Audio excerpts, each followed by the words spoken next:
One of the most important things in looking at a birth injury case is, was it preventable?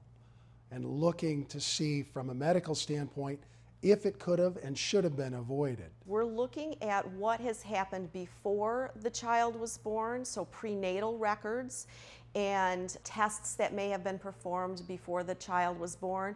We look at the birth records as well to see if there's indication that the child was having some sort of difficulty at birth, whether it be recordings of contractions, whether it be recordings of test results, oxygen level, things like that that occurred during the birth.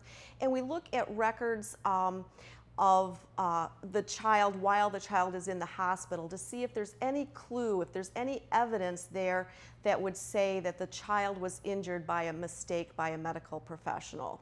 In a birth trauma situation, it is an injury that affects not just the child, not just the injured person, but a whole family. And the child now demands attention and services and care, usually around the clock, so that families don't get breaks anymore. So the victims in these cases are not just the child, but the whole family, and how it affects the parents as well as the siblings.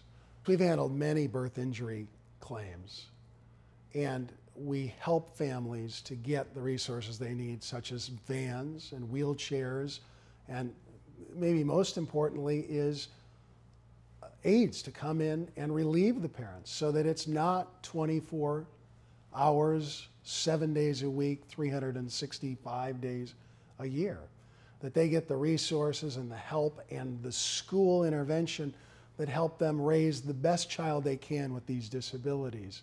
And that is extremely valuable to these families.